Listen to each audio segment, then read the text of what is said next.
ஆண்டவர் நடத்திட்டு இருக்கிறார். கைவிடாதபடி நடத்திட்டு இருக்கிறார். கிருபையாய் நடத்திட்டு இருக்கிறார். ஆண்டவர் அறிவார், எல்லாத்தையும் ஆண்டவர் அறிவார். எனக்கு மகிமை இருக்கட்டும்.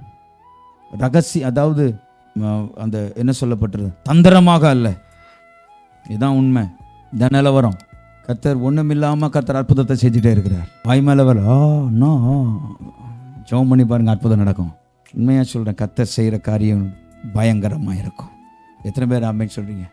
பொருளாசையினாலே கொடுத்து அவன் தந்திரமாக உள்ள வருவான். எச்சரிக்கையாக இருக்கணும். எத்தனை பேர் ஆமென்? ரெண்டு கையை உயர்த்தி ஆண்டவரே, இந்த சத்தத்தை நான் இந்த காலை வேளையில் கேட்குறேன்ப்பா.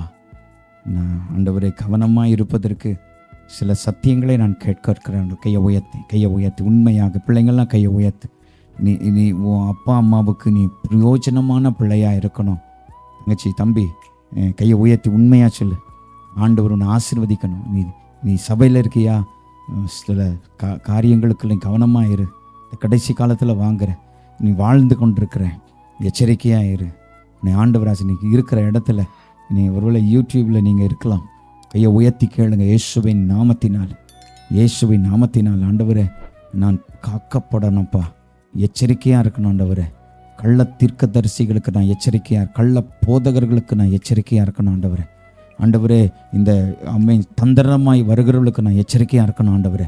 கையை உயர்த்தி உண்மையாக ஆண்டவர்கிட்ட கேளுங்க. இயேசுவின் நாமத்தினால சபையில் கொடுக்கறதான சத்தியமே போதும்ப்பா. நான் வேற எங்கேயும் அங்கே ஓடுறதில்லப்பா. எனக்கு அந்த கிருபையை தாரும், எனக்கு இந்த இரக்கமாயிரும். இயேசுவின் நாமத்தில் பிதாவே, ஆமென்.